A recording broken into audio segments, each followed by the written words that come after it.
Welcome to Detroit's Vibes and Scribes series on WJZZ Cool TV in partnership with the Hannon Center. This is a special non-commercial broadcast for the next 8 weeks, Fridays from 3 p.m. to 4 p.m. We're showcasing Detroit's artists, poets, and musicians. If you'd like to participate, you reach out, email to wjzzradio@gmail.com. I am your host, Swade Covington from The Swade Covington Show. The best thing on the planet, baby. And I'm here with Rockstar. Tell them about yourself, man. Motor City Rockstar. There's only one. If you don't know me, you'll know it before it's all over with. I hear you. WJZZ Cool TV also. I have a show called Sonic Soul every Thursday night from 9 o'clock until 10 o'clock. We stream live on Facebook, YouTube, Twitter, Twitch, and sometimes Instagram. All right. You know, that just depends on what's happening in the control room. Right. And so they asked me to come out and be a part of this, and I was more than willing to participate. I'm a musician as well, harmonica, drums, piano, guitar. I'm not good at any of them. I'm just I throw it all in a pot together and see what I come up with. You know? That's good. That's good to hear, man. So you're all around musician. So you play the harmonica, the drums. Absolutely. And what else? Piano. And the piano? Oh, guitar. Oh, what? Trombone. I was a trombone player Yeah. for a lot of years, man, and I hated it. I didn't want to play trombone at all. And actually, I was a drummer. I just wanted to stick to drums. That was it. My mother said, hey, man, listen, you're not going to be walking around the house tearing up all my stuff. Pots and pans. I remember those days. So I went to Catholic school. I went to Presentation Our Lady of Victory. Okay. Over on Myers and Outer Drive area. Okay. In Detroit. And, you know, she says, hey, man, we got to get you in a music program, something that makes sense. Oh. So I went in there, and I'm determined to make me quit this woodwind thing. So you gonna make it? So I went in class. I said, music teacher, what's the loudest instrument you got? Right. He said, tuba. I said, that's what I want to play. Tuba. He didn't have one. I said, what's the next one in line? Yeah. He said, trombone. I said, you got one? Yeah. He said, I got several. I said, well, guess what? We're gonna try trombone. And I wanted to make my mother, I was going to discourage her so that I would not have to play trombone. Right. Oh, she thought that was the best thing since sliced bread. Really? Oh, my son's a trombone player. Are you kidding me? Really? And so, you know, what happened is I actually learned how to play trombone. You know, so when you do things, and now in hindsight, I look at how cool the trombone is. I was out a couple of weeks ago. My birthday was just March 20th. And so I went out and ran into John Calhoun, a trombone player from Metro Detroit who's excellent. And he used to actually play for Earth, Wind, and Fire. Oh, wow. And things like that. Okay. And so he said, hey, man, Rock, you got your harmonicas? You know I do. And, man, we just took the place over and had a great time. So, you know, it's a lot of fun, man. Music is fun. Yes, it is. It serves a purpose. It's soothing, you know. And nowadays the music is so diverse. I think the root of music came from gospel and blues. And so I'm a blues artist. I like the blues. My family is a Mississippi family, West Point, Mississippi. And, you know, so that's all we had. That was in our face, blues and soul and gospel. You went to church, you came home, you went to the juke joint. You know, so you left church and then went to the juke joint, huh? Make no mistake about it. Oh, wow. You went from the church to the juke joint. You know, because your best musicians came out of the church. Right. You know, they had little side things going on. You know, you catch them, lay hands on them in the juke joint. Man. Show, praying that prayer today. You know, so it was good fun. You know, you want to have fun and you want people to be involved in the fun. Right. Because it takes so much stress off of people. You know, music is a stress reliever. It's a truth teller. Yes, you know, it is. Yeah. So is there, I don't like the blues, you know, always talking about, you know, your dog and your pickup truck. That's right. Is there any happy blues or Always. is it all, you know? I think it evolved into happy blues, but initially it had to tell a story because we had so many situations going on. We had slavery. We were you know, trying to survive with our families in a system that wasn't really designed for us. Oh, okay. You follow me? If you understand what I'm saying? Right. But the thing about it was that was our relief. That's where we got pleasure and comfort from. You know, because at the end of the week, you chopping cotton and baling hay. And on Friday night, man, you had to let your hair down. Okay. Drink a little bit of moonshine. Y'all know what I'm talking about. You know, and just relax. And moonshine was something else. So So you talked about what you know. My dog ran off. I see what you're saying. My lady over there messing around with Farmer Bob. You know what I'm saying? But that, you know, it's a truth telling. Okay. Yeah. Okay. So let's go back to the trombone and so after so this was elementary school or elementary? Yeah. So did you take that education further, or did you stop there and start by ear, or what? I'm a daredevil. Okay. When I say that, I mean this, because I knew I could do it. Mm-hmm. I didn't wait for anybody to call me. I would just bust up on a set. If there was a jam session going on, I'm here. Hey, y'all got room for a harmonica player?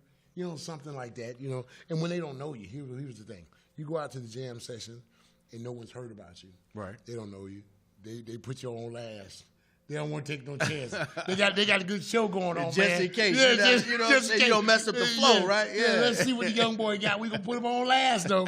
So I kind of felt like I was always the headliner. Right, so I had to do a great job. You know what I mean? Yeah. The first time I ever played live, harmonica wise, was at the House of Blues in Chicago, and it was a crazy night, and I said, man, let me go up there and see. I can only play one song. One song, okay. Chicken Shack. Chicken Shack in G, because I had a C harmonica. Okay. And I did obviously a great job. And I'm praying the whole time I'm playing. The crowd's going crazy. I'm saying, Lord, don't let these people ask me for another one. I can't get my encore. We got to do Chicken Shack again. You know you done messed up, right? You know you got to play Chicken Shack tonight, Chicken Shack player, you know. But you know, we'll do something tonight. You put it out there. Might not be Chicken Shack. You put Chicken Shack out there. I think the people want to see. Want to hear Chicken Shack only because you threw it out there. If you had never thrown it out there, I'm gonna give you something. I'm gonna give you something fun. We're gonna have some fun. Okay. The name of the game is fun. Fun, right? Yeah. Because sometimes people say, we won't know, can he really play? Right. I play a little bit. I'm okay. I don't consider myself the best. No? I'm about 5 or 6 harmonica players rolled into one. Okay. I'm like a Tootsie Roll. You know? So Roll. I admire musicians. And so I often go out and examine and study these guys to find out what their sound is like, what their technique is like. And I've learned and developed a lot of my style from those guys. Well, so who are some of these musicians that you go and check out in Harmonica Shaw. Okay. He's a local guy here in Detroit. Okay. Good friend of mine. Lil Sonny, one of the best harmonica players out there. Bobby Rush is my godfather. Oh, really? Yeah, absolutely. And I asked him one time, I said, hey, Bobby, I said, man, let me play with you, man. Let me get him. He said, oh, no. He said, I'm a harmonica player. What we need 2 for? I said, that's cold-blooded. He said, but keep your foot on the gas and definitely, keep things going in your favor. Yeah. And who else? Oh, man, so many others. I mean, I can't name them all. Pablo, T. Pablo here in Detroit. Okay. T. Pablo is a multi-talented guy as well. He plays harmonica, he plays flute and things like that, which is unique because you don't see a lot of flautists, you know what I'm saying? Yeah, Alexander Zanchik and things like that. Yeah. And I was talking to Alexander Zanchik. Okay. And Alexander Zanchik actually was a blues guitar player. Okay. But he does a lot of jazz now. And so I cornered him in the studio one day. I said, Alex, let's get together, man, and do a blues song, a blues CD or something. Okay. And let's kind of fuse it with a little jazz because it all comes together on the same platform. Right. Like I told you earlier, there are only 12 notes, 12 keys in music. 12 keys. So it's what you do with those keys that makes it unique. Sometimes we might hear something that sounds similar to something else, but we'll put a different step on it. Right. And that's what makes it different. So you have to be creative when you start thinking about music. So what is your favorite style of music and why? Out of all the styles, jazz, hip hop, and everything, why did you choose this style of music over everything? Blues and soul music is, like I said, the catalyst of how music evolved, period. The music you hear out here nowadays came from either gospel or blues, which later crossed over into soul or R&B. So we think of R&B now as Tamia, Beyonce, Right. things like that. Yeah. But think about the name, rhythm and blues. Rhythm and blues. Rhythm and blues. Yeah. There's so many genres of music nowadays. Right. Rhythm and blues. You got soul. You've got blues. You got Southern soul, Right. which is a totally unrecognized genre of music that has evolved from some of the old school blues artists that were juke joint artists, or they were raised a certain way, and they said, we want to put a little bit more snap to it. Right. You know, like Motown music. Motown music was the greatest music out there. Next to Stax, you only had a couple of labels out there that were doing great music during the time when I was growing up, and that was Motown, Stax, you know, those guys down there in Alabama, Muscle Shoals. And they developed, and I mean, they went to a different level with their music as well as far as production. Rick Hall and those guys were down there, and they did everything from not just blues and soul, but they did rock and roll. I mean, you had guys that would fly over from Europe and want to be involved.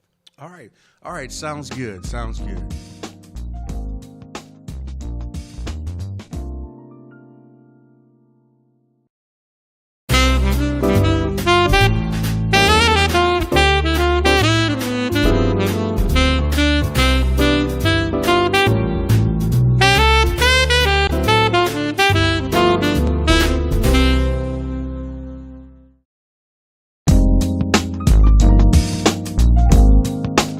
Welcome back to Detroit Vibes and Scribes series.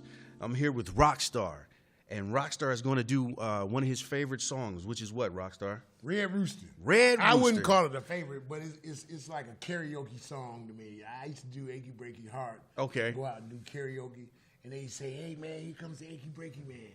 You know, so they'll label you and give you a song, you know, based on what you know, do all the time. Right. You know? So now you the Rooster Man? So I'm the Rooster Man. Red Rooster Man. Cock-a-doodle-doo, huh? Cock-a-doodle-doo, baby. Let's check it out, man. Yeah. So y'all, this song is Little Red Rooster. It's been covered by a lot of people. Okay. You know, boy, so many people, Red Rooster. But it's an old bluesy song, and you know, it's been done so many different ways. But it's a fun song. It's a fun song. The way I do it, I put twists and turns on it. Yeah. And I put a little bit of juice organ on it. A little juice on it. And we don't go too crazy because I like to focus on the song itself, you know. Okay. But this is Little Red Rooster.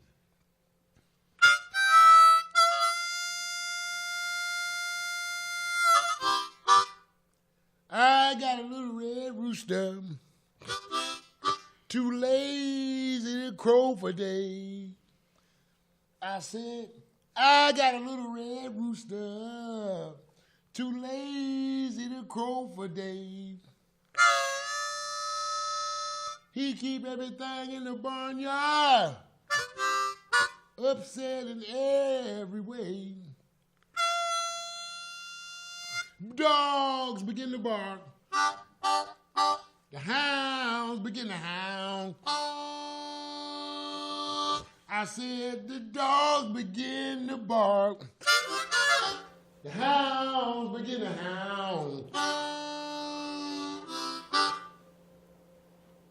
He don't want no other hen in the barnyard. Laying eggs for nobody else.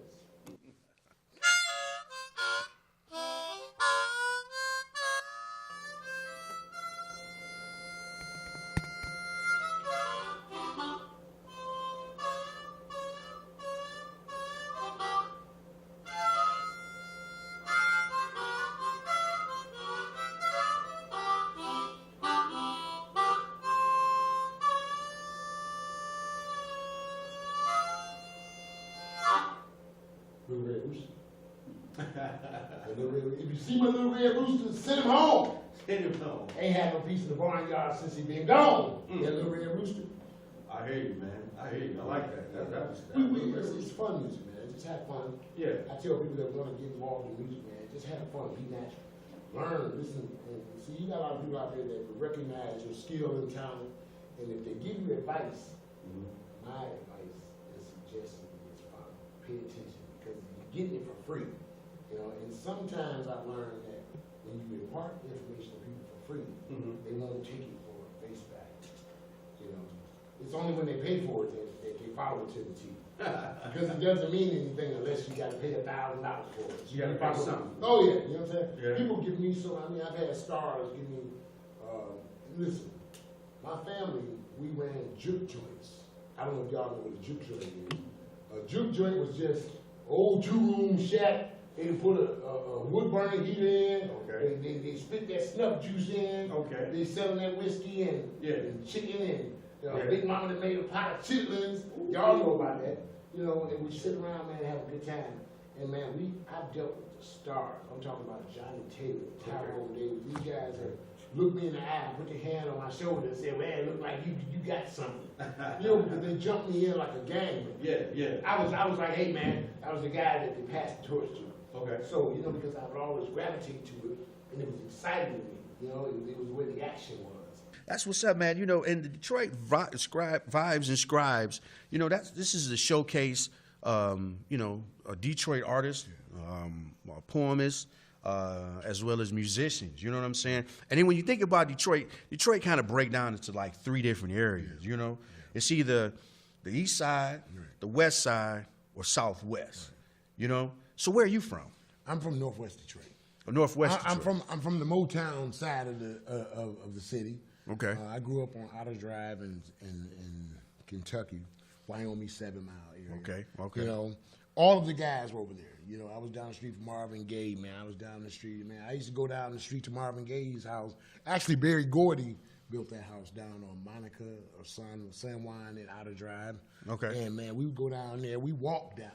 Yeah. Because, you know, our families knew each other, you know, just from music, you know, and, Right, yeah. and so they let you in. I mean, I can recall going down with Marvin, man. These guys are just like we sit around and talk trash, but these guys, their focus was music. So it was always something new. I got an idea, or somebody was coming, they throwing stuff off the wall. They were bouncing ideas off each other. Right. They drink a little whiskey. Yeah. And whatever. But man, I would see these guys like sitting around, laying down, and you would get an entire concert. Okay. You can't make that up. You know, to see these guys at work, and I was so fascinated with it, Suede. I said, man, I want to be that guy one day. But it took some study. Right. You had to study. I I studied drums under Professor William Grasty. Okay. And Grasty was with the Detroit Symphony Orchestra at Bobian Junior High School on Wyoming. Okay. And he said, man, listen, he said, you can go to whatever level you want to go to. Right. If you maintain commitment to it. Just learn all there is to know. Learn all there is to know. And don't be afraid, because sometimes I was not. Well, let me take this back. I almost said the wrong thing. Uh-oh. I was a pretty popular guy. Uh-oh. But I was a thug. Uh-oh. I was the neighborhood thug, man. You a musical thug, huh? Oh, man. But because I was a thug, Yeah. no one picked on me. Okay. Because, you know, my instruments were piano, drums, harmonica. Right, You know what I right, mean? And actually, I didn't pick up harmonica until I was 31 years old. Oh, wow, really? Yeah. I thought you might have picked it up along when you was doing the trombone. I'll tell you about my harmonica story.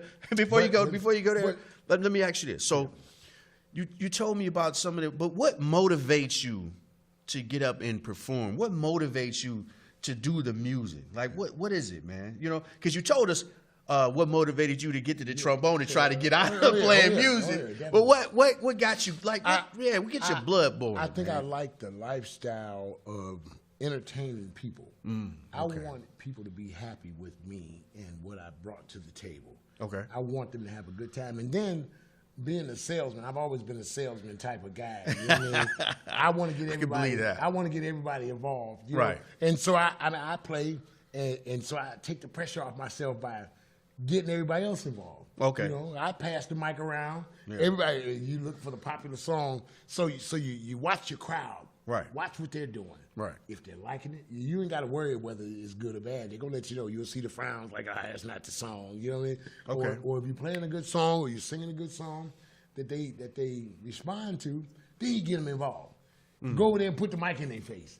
They on the spot right there, right now. Right you there, know, right because now, my desire was never to be a traveling artist or musician. Okay. I was more into the business side of it. Oh. And I think it helped me with the artist because I can understand from their point of view, what they were talking about when they say, hey, man, this is what we need to be on the road. Okay. And so if you've never been on the road as an artist, you have no idea what's out there. You know, as a promoter, most promoters are not musicians or have never been around the business. They just look at it as it's a great way to make money. I look at it from a different point of view. I look at it because being a musician, I've been out there, I've been with these artists, I've seen these guys come in and out, man. They go home on the weekends, but through the week, they're out there doing what they had to do to make a living. You know what I mean? Because they've got bands, they've got families and kids and things like that. You know, so one of the biggest things is I wanted to be a part of the business side of the industry. Okay. But I understood and so I got along with these guys very well because they would say, boy, you sure know what you talking about. You know, where you been? You know what I mean? Right, and right. So I share my story so they understand. So, you know, you have to bring validity to what you do. All right. Not so much prove that you're the one for the job, Right. but I call it compassionate understanding. I'm compassionate because I know you guys have a tough job being on the road. Right. You know, a lot of infidelity. Uh-oh. Oh, man. Hey, Uh-oh. that's a whole different show. That's a whole nother show, y'all. But look, you mentioned audiences, right? So what's the difference between a Detroit audience and the rest of our audiences everywhere? I'm going to tell you. It's interesting you say that because Al Bracey, my partner, and I talk about this all the time. Detroit is a dynamic town for talent. You can look at California. You can look at Atlanta. You can look at any of the other places that we talked about, Memphis, down Stax Records, even Muscle Shoals in Florence, Alabama. Detroit is such a unique town because the Motown vibe was here. Okay. And everyone in some form or fashion wanted to be discovered. You know, they had a talent. Right. I can sing, boy. That girl, you sure sang that church song that on Sunday morning. You should go down there and let Barry Gordy hear you, Esther, somebody. They need to see you. Right. Okay, but because there was so much going on in that lane, it was hard to take a look at everybody. But Detroit is a musical town. Okay. Your next door neighbor was probably somebody affiliated with Motown, I guarantee you, in one way or another. One way or another. They did something. They were a tambourine player, they were a drummer, they were a guitar player. You know what I'm saying? Or they were an organizer, or they were a talent, or what they call them. Esther Gordy had, they were smart, man. Yeah. They had image coaches. Oh. Because there's one thing that I don't see a lot of now, that I saw a lot of then, is if you look back in the day at the Four Tops, the Temptations, Smokey Robinson, Okay. Junior Walker, any of those guys, they all had class. They were classy people. You know, they were class. And even if they weren't so classy, they carried themselves with class because that was a requirement. You don't want to get out. And then let me tell you something else Barry Gordy did. Barry Gordy would not wait for a promoter to call him. He took his own show on the road. He didn't care if he knew about Motown or not. He was so confident in his talent. That he said, man, I'm going to go to Cleveland. I'm just going to book the halls myself. You know, I don't care about who's frying the chicken. Right. I don't care about who's taking pictures. Only thing I care about is that door. That door. And the butts in the seat. Then the butts in the seat. And I learned from that. So I kind of adopt the same principle. I will go out and book a room in anybody's city. I don't care. And now you need to go like the Rick Ross and Trick Daddy Day. No flag zone. Look, you got to go in there with respect because if you go into a town that no one knows you, you're not known. Right. You got to find out who the tallest hog in the trough is, and embrace him and say, then, "Hey, man, this is what." Because you need him. You got to pay homage to get in Yes, the door. you huh? do. Make no mistake about that. There's You a can't just come to gatekeeper town. everywhere. Yeah, you can't just come to town and do your own thing. Right. You got to have respect and show respect. Show respect. I got you. You got to give us one more, man. You got to give us one more, man. I'm gonna keep the same key. You keep the same key. Yeah. So now I was asking you about the audiences, right? So when you went through the Detroit audience, did it prepare you for whatever else was out there? Yeah, it did. Because Detroit. Did it prepare you for everything out there? I mean, because they want to know. I wouldn't say everything. It didn't prepare me for everything. Detroit is a hard audience. Okay. Simply because of the fact that this is such a musical town. You guys are used to seeing musicians at the local bar. Okay. I mean, I go to jam sessions around the city, and I see all the superstars at the bar. At the bar. You know, I go for $5 in the best beer. you know what I'm saying? You can't beat that, man. $5 in the best beer. So now I say that to say this: when I decide to throw a show, and I want to feature some, let's say a Motown artist, if I bring you in to do the show, it's hard to get $20 because I can see you for $5 and fried chicken across town on Livernois at the jam session. So we need to do what's called the takeaway and make ourselves not so available. You know, we need to be exclusive, be more exclusive. You know, and I'm not saying be arrogant, right? Because we like to be seen. We like to embrace. I love my crowd. I'm nobody as far as a big time artist. I do a lot of feature stuff. I feature on a lot of music, right? From rap to gospel to soul, blues, whatever. I don't care what kind of project you got coming on. You got a new jingle coming up, Sway, let me get on it. That's me. You know, and I will ask. They say if you don't ask, you don't get. You don't get. If they don't know what you do, right? And you've not been exposed, they will never know about you. Could I get your favorite song? You say you don't ask, you don't get. Let me get your favorite song, man. Can I get that? I don't think I have a favorite song. Oh, you got to have one song that you know is a never fail. You at home, you practicing, and you just go into it. Let me get that, because that's where it's all at right there. Well, they call it Stormy Monday. All right. But Tuesday's just as bad. They call it Stormy Monday. But Tuesday's just as bad. Wednesday's worse. And Thursday's oh so sad. Eagle flies on Friday. And Saturday I go out and play.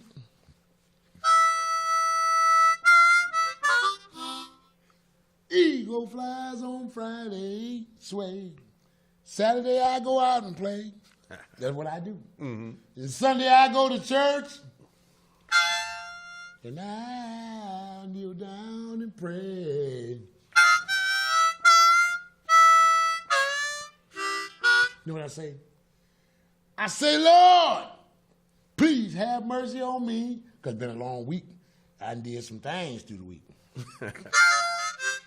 I said, Lord, Lord, Lord, Lord, Lord, please have mercy on me. Trying to get back to my baby. Won't you sit on home to me?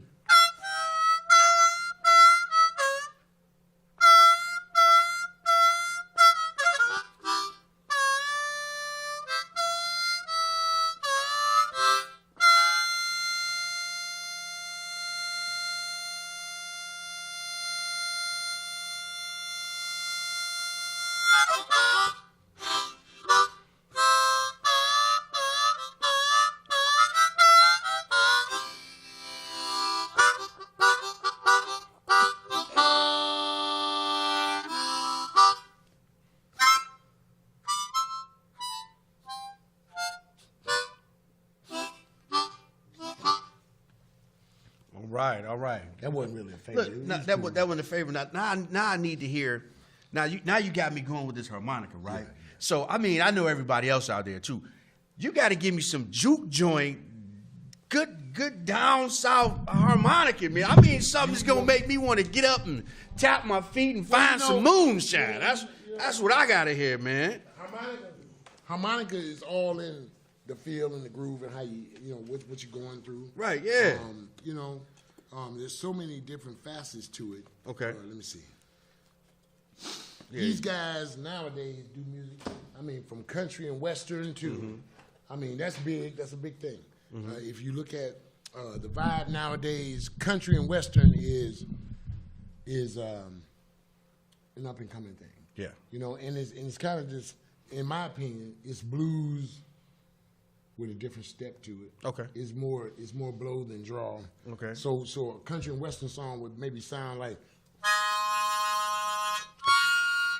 you know, stuff like that. You know what I'm saying? Old Susanna. Oh yeah. Riding on the Range. That's the stuff from Little House on the Prairie they used to play. You got the guy come out there.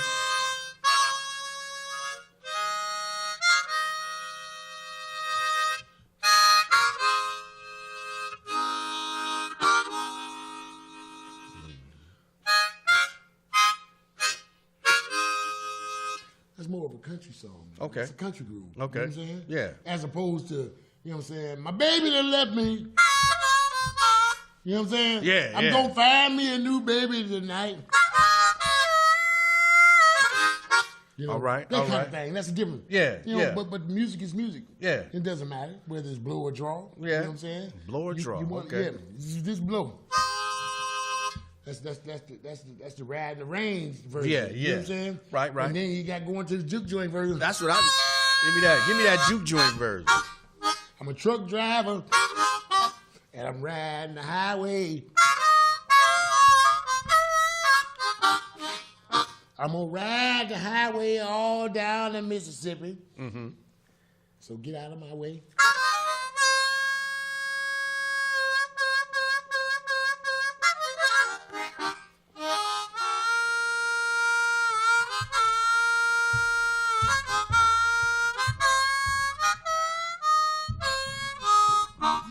You know, it's fun music, man. Yeah. You know, Right. I sit up, I listen to music.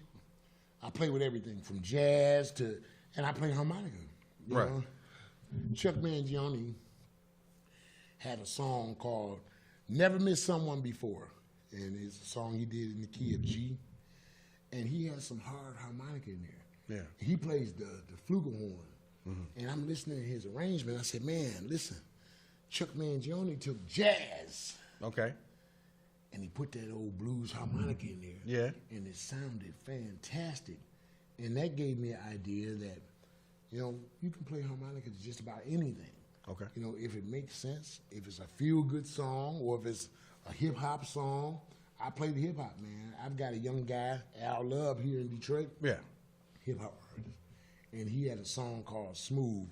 And he said, man, come over and do some harmonica. I said, man, you know, first time I was doing that with harmonica in hip hop. Right. But it fit because he incorporated harmonica and Okay. saxophone. And so he brought it together, and then the way he engineered it just made it come together. So What did it sound smooth. like? What did it sound like? Oh, smooth. What did it sound like? Give us a sample, man. Give a little sample, I was man. playing accents on it. You know, Give us accents, baby. And you know, oh man, I wish I could sing the lyrics. You know, but You don't got to sing the lyrics. I was doing the accent. Let the on it. harmonica sing. That's all I was doing. that was my part. Oh, that was it? Oh, man. That's it. That's it? You know, that's it. And so, you know, you time it into the song. Right. You know, but it's different. Okay. And some guy said to me one time before, he said, man, he said, I think I'm going to pick up harmonica because that's new. Ain't nobody doing that. I just looked at him. I said, okay. As far as he knew. That's cool. That's right. cool. Yeah. And I love it. That's cool because what that says, though, is that there is a particular interest in it. You know, it's like the piccolo player. You know what I'm Right. saying? Yeah. You don't see a lot of people out there leading on piccolo. You know what I'm saying? No. But someone out there is really going to become great at it. Yeah. And take it to another level. And that's how music evolves today. What was You the know? first song that you learned on a harmonica? Chicken Shack. Chicken Shack. Yeah. Come back to Chicken Shack. Come huh? back to Chicken So now you got to play a couple of bars of the Chicken Shack. I Man. really don't. I haven't played Chicken Shack in so long. Yeah. I'm usually leading in with a band. You know, Okay. but Okay. I don't want to sing like a scrub. My reputation's on the line. Yeah, really. But you know, Chicken Shack was it, man. Chicken And- Shack. That was the first yeah, song man, you learned on a harmonica. and you know that was the only song I knew. For how long? For a For how lot of long? years, man. I ran Chicken Shack. I played Chicken Shack, man, for probably 2-3 years. Okay. Until I had the courage to try something else. And what was the next song? The next song was hard to tell. I can't even remember. Oh, yeah? I did a lot of drinking in the club. So. I was kind of, as I went along, if it Yeah. felt good, give me the key. Throw a key in. I'm just going to come in there and build myself in. And so that's how I'm an impromptu performer. Okay. You know, I will come and sit in with your rehearsals and things like that so I can get a feel for exactly how it is your structure is set up. Okay. You know, but I don't have a formal part of composing or writing and arranging. I can arrange the music all the time. So you could write music as well? I'm not really a writer. Well, okay. Someone else can write it. But you can read it. I got you. You get that? Yeah, you know, that's more my style. Okay. But if you tell me where you want me, Okay. and I can hear the music, you know, I'll examine music. I'm an examiner. I'm like the chief investigator. Okay. You know? I'll sit up and listen to your music, and I want to listen to it over and over again because I'll find different parts about that music that was different than before. Mm-hmm. You know, right.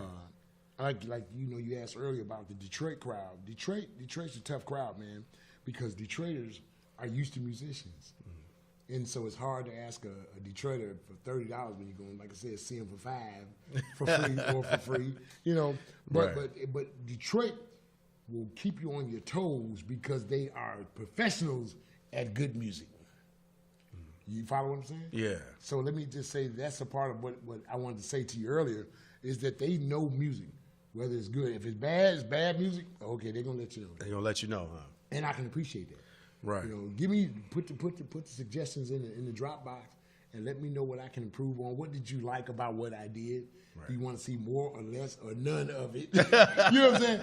Right. Whatever the suggestions say. Because you know, in certain music, they will classify it as this, but it's not because it's so diverse now. Right. You know, like harmonica, for instance, this little piece of thing right here, this piece, this hunk of metal. I was going to start a group called Heavy Metal. Off the harmonica? Off the harmonica. Was it going to be a bunch of harmonicas or? A bunch of harmonica players. Oh, wow. I was going to take Pablo and Dale Roberts, Harmonica Shaw, and I said, man, let's get together. We had a couple meetings, man. We were going to get together and call ourselves Heavy Metal. Now, immediately you think heavy metal is associated with rock. Right. And then here come these four guys. Harmonicas, huh? And everybody does their thing because everyone has a style. Right. And so once we bring that style together, and I think that's what, again, makes it unique because it's so different. You know, it's not the same thing. You know, it's like we're out here playing Motown because everybody's playing Motown, but they get sold. Even the Motowners like different stuff. Right, even the Motowners like different. That's what's up, man. That's what's Other up. than Motown. Other than Motown. Hey, we're going to take a break, and we'll be right back.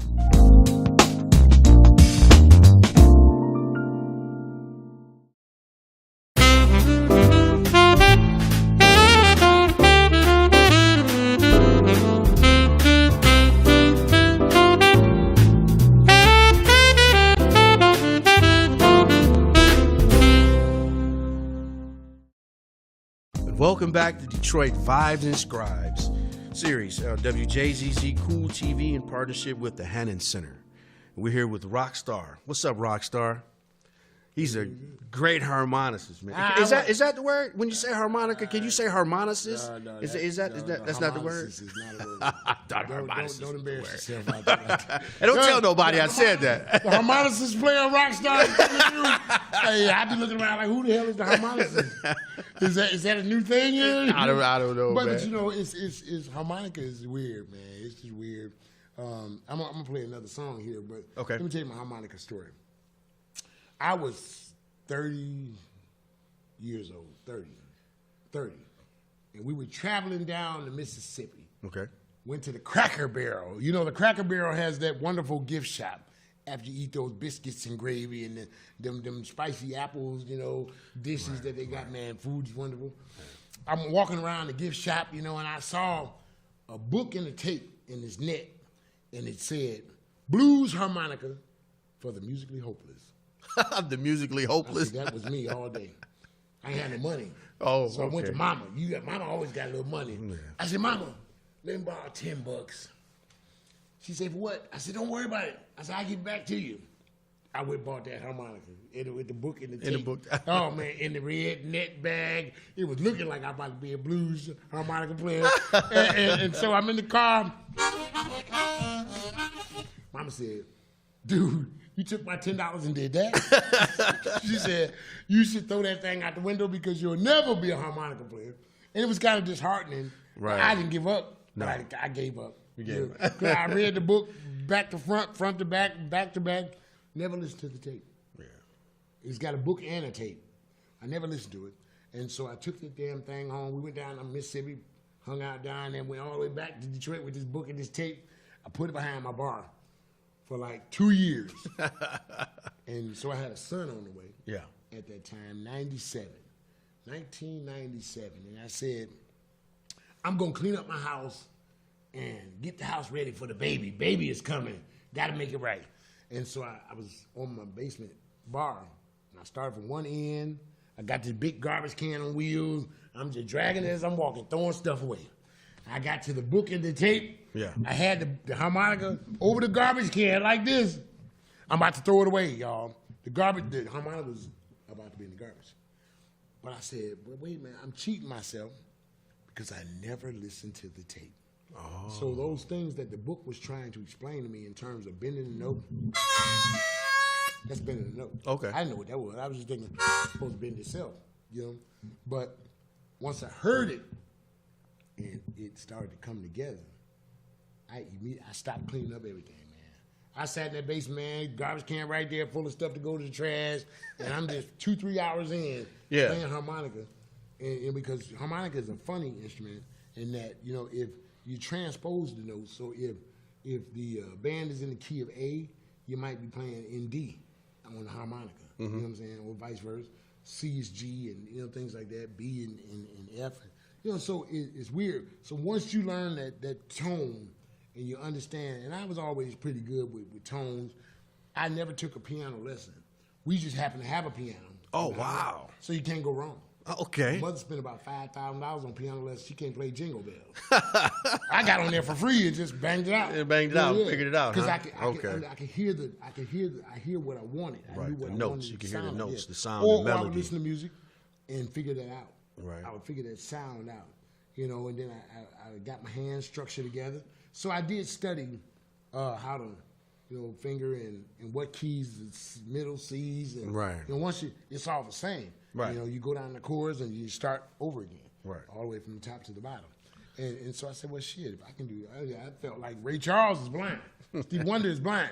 They can't see one note. Not one note, but they can play. What sets them apart from me is that I think God maybe have designed them to be who they are, but he also designed me to be the same way. You know, so that's what kind of... And who played the harmonica in the Blues Brothers? That was Dan Aykroyd. Dan Aykroyd? He's actually a harmonica player. Yeah. Absolutely. And a great harmonica player. That's when I was younger, that's how I wanted to play. And I got a harmonica and was all geeked about it and went to school. I think it was about 8 years old. And it's simple. Music, again, is not something that needs to be overcomplicated. Okay. You know, simple sells. You don't have to wear yourself out trying to do too much. You know, it's like a drummer, man. I learned long ago, I see these drummers out here, man, they're overplaying and they're all over the place. You know, I said, dude, he gonna be tired as hell. You know, I sit there and play the same thing and won't move twice. Right. You know what I'm saying? It's the same. Don't overplay. Know what the pocket is. Know what the pocket is. And believe it or not, you will miss out on a lot of good gigs if you are the overplayer. If you play too hard, you're trying to be. I mean, you got a band leader. You got the star of your set. Well, it's not that he doesn't need you, but everyone has a role. Right. And you have to learn how to stay in your pocket. That's why they call it the pocket. They call it the pocket. Get there, stay there. Stay in that groove. And when it's your turn, get in and get out. You know what I'm saying? You ain't got to stay there. Get in and get out. Get out. Now, can I get you to play a little bit more before we get out of here, man? Yeah. Time Who's running making down. love to your old lady? My voice is horrible. I swear, I used to be a good singer, man. Yeah. You know, but I mean, I get in and get out. Why are you out making love?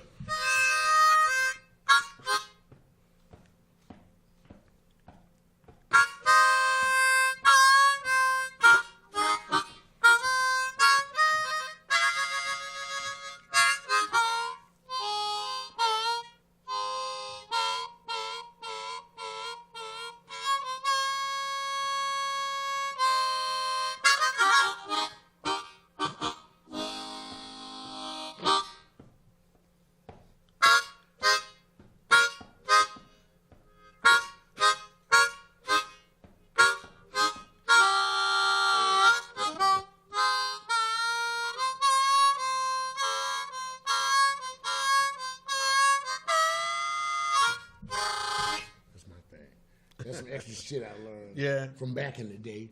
You know, with a lot of musicians, harmonica players, or I'd hear a guitar player playing something. Guitar, harmonica, and drums go together. It's like drums and bass. They go together. You know, we had Kern Brantley, man, who's one of the best bass players around in the world, in the studio, and he talked about how he evolved from, man, it's hard being a musician when people, because there's really, now rap everyone wanted to hinge on, I'm going to become a rapper and make all this rap money. All this rap money. Drive Lamborghinis and, man, listen. Hey, man, I'm in a Woody station wagon. Yeah. I drive a Honda with the harmonica, with this hunk of metal, and we go places. You know?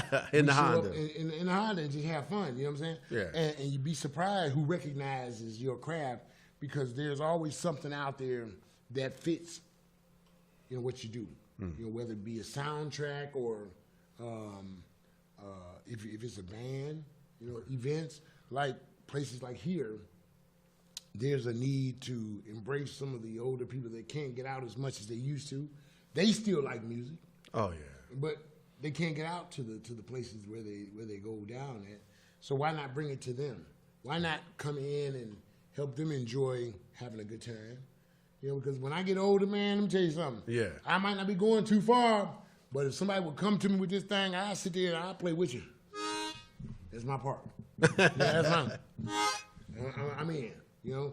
And that's what it's all about, man. You know, whether it be up-tempo, slow, you know, a Little Red Rooster song, or change is going to come. You know, it all comes together in a way that I think that brings, again, the satisfaction to still being a part of being involved. You know, it's going to take you out with a bang. You know what I'm saying? So the first time you played in front of an audience, how did you feel? How did you go through that? How was that? I was excited. Like I said, I was in Chicago at House of Blues playing the song that I asked them to not give me another one on. You know, 'cause man, I was nervous. So I was always, even to this day, being that I play harmonica, I played in front of hundreds of people, and I still, when I hit the stage, and there's still an air of nervousness. Okay. I get the butterflies. Yeah, you still get the I don't butterflies. care how polished you look. You still a little nervous because you don't know how well they'll receive you. Right. You know, but once they get into what you're doing, you know, you gravitate to. I pick people out the crowd. You know, and if someone is paying me more attention, I'm playing to them now. Miss Jenny. You know, that's what I'm trying to tell you. You know? but you know, and so that calms, that eases your nerves, and you know, you see a lot of these guys wearing dark glasses because they can't see that you're nervous behind the blue blockers. You know, behind the blue blockers. Yeah. I thought it was because of the light. Oh so man, you telling me something different. You get nervous. You don't want to see them people. You don't want people to see your nervousness. You don't see so you wearing your hater blockers is what I call the hater blockers. Yeah. Okay. You know, but you know, it is something that is always, no matter how seasoned you are. Okay. You always get anxious because the crowd is out there, man. Especially if you're a blockbuster seller. You know. Yeah. Anything can happen nowadays. Look, man, TMZ is in business for a reason. Man, are they? Wow. Because funny things happen. All the time. Yeah, funny things happen with the audience. You know what I'm saying? Mm-hmm. And some of the artists can't handle it, man. You know, some of the audience can't handle it, or some of the artists can't handle it, right? Because they are egotistical and they feel like they should love me regardless of what happens. You know? Yeah. So you know that's how it goes down. And a lot of times, the musicians are wearing these glasses, man. They're blocking themselves out of what they're hiding behind, the fear. And you got some nice harmonicas. Yeah, man. I have an investment here. You said an investment. Yeah, all it's right. an investment. You know, these are not cheap. Okay. They're not too expensive. They're not like top of the line Stratocaster guitar. You know, but almost pretty close to it though. You know, a set of harmonicas would cost you pretty big. Okay. You know, man, my first set of harmonicas, man, was old chatty pair of a set of harmonicas. I think I may have paid $100 and some odd dollars for. Even the little garbage harmonicas were expensive. You know, but I've since upgraded. And every harmonica, depending on the brand, the maker has a different sound and growl to it. And then you know you got several types of harmonicas. You got chromatic, like Stevie Wonder plays a chromatic harp, which is the slide. You know, which plays no matter it comes in a standard key, but you can play all the keys. You know, based on the slide in the song. You know what I'm saying? So we'll do another one. I'm trying to think about something that we can go out with that isn't. Y'all want to sing a song? You sing a song, Sway. What's your song? I'm not singing no song, Sing man.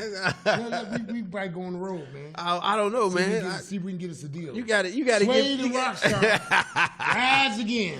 Bow. We got Backyard Boogie coming up over at the radio Yeah, station. yeah. I do the Backyard Boogie with you, man. I don't have a song, man. Maybe if you get to playing, then I might pick up on something and take it from there. Well, I mean, give me a clap or something, man. Put the bottom on it. Give me a clap and let's take it to the house real nice. I don't necessarily know that I'm gonna sing because my voice is, man, so horrible. Okay. I'm a cigarette smoker, and people say, man, how's it that you hold those notes and smoke cigarettes the way you do? I said, man, I just lung conditioning. Right. I feel fortunate enough that I have good wind still. Not to say that it's gonna be the case for the rest of my life, but I try and condition myself and not smoke so much and drink so much cognac. Nothing wrong with a little cognac. Yeah.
This has been Detroit's Vibes and Scribes series, WJZZ Cool TV in partnership with the Hannon Center. This is a special broadcast for the next 8 weeks, Fridays from 3 p.m. to 4 p.m. If you're interested, share, like, follow, let everybody know about it. If you want to contact them, WJZZradio@gmail.com. We'd like to give a special thanks out to Juan Johnson and One Media Detroit, One Media Detroit, worldradio.com, Tish McIntosh with D44 Productions at D4.com, Roger Penzabena, WJZZ Cool TV, WJZZ Detroit Radio, and also Vincent Tilford with the Hannon Center, hannon.org. Thank you for tuning in, and we'll see you next week. Take us out, Rockstar.